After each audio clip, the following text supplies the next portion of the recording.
সহিতে পারি না,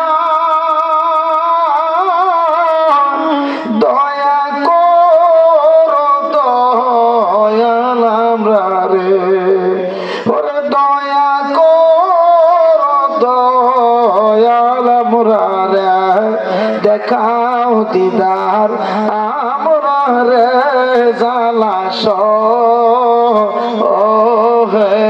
না। ওরে দুঃখের সাগরে কাঁদে আমি নিরালায়, তুমি বিনে আপন বলতে আমার কেহ নাই।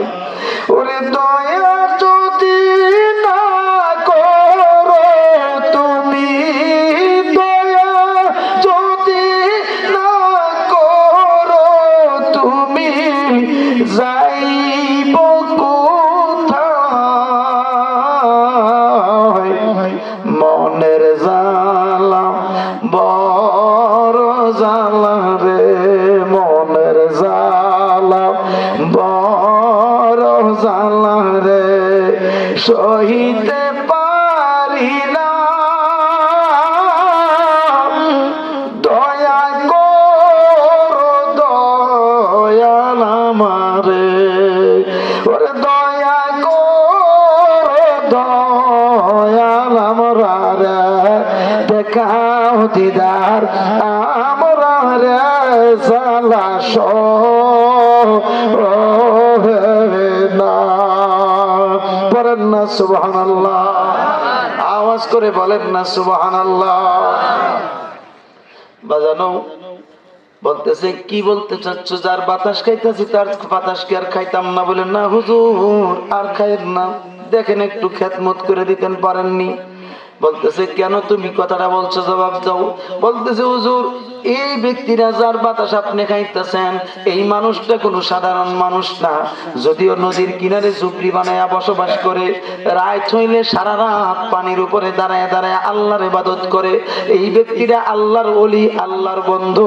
হুজুর পারলে একটু আপনার সাথে খেদমত করে দেন, কারণ তিনি আপনার চাকরি করার পিছনে অনেক কারণ ছিল, এই জন্য তিনি কারণ অনুপাতে চাকরি করছেন। ডাক দিয়ে বলতেছে মানুষটা কি ব্যাপার, এই ব্যক্তি কি বলতেছে। এবার পাকার রশিটা ছেড়ে দিয়া সুন্দর করে একটা লাফ দিয়া ওই জায়গায় মাঝখান দিয়া যখন দৌড় মারছে, ডাক দিয়া বলে জজ সাহেব এটাকে, এই বাবা মানুষটা একটা কদম সামনে যাও না। বলতেছে হুজুর আমাকে আপনি বাধা দিবেন না, আমার জন্য পুলিশ ফোর্সও পাঠাইবেন না, কারণ আমি আর চাকরি করব না। যেই দেশে হক বিচার নাই, এই দেশে চাকরিও করব না, এই দেশের মাটির উপরে আর থাকতাম না।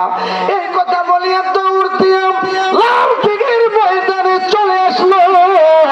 আসার পরে ডাক দিয়ে বলে আল্লাহ আর থাকতে চাই না, তোমার মনে যেটা ভালো লাগে সেইটা আমার জন্য করো। আল্লাহ গো আমার ইচ্ছা আমি তোমার কাছে চইলা যাইতাম। সঙ্গে সঙ্গে আল্লাহ ডাক দিয়ে বলে ইসরাইল আমার বন্ধু বিপদে পড়ে গেছে, যা যা আমার বন্ধুর রুহুটা ধইরা নিয়ে আয়, আমার বন্ধুরে আমি সসম্মানে রাখবো।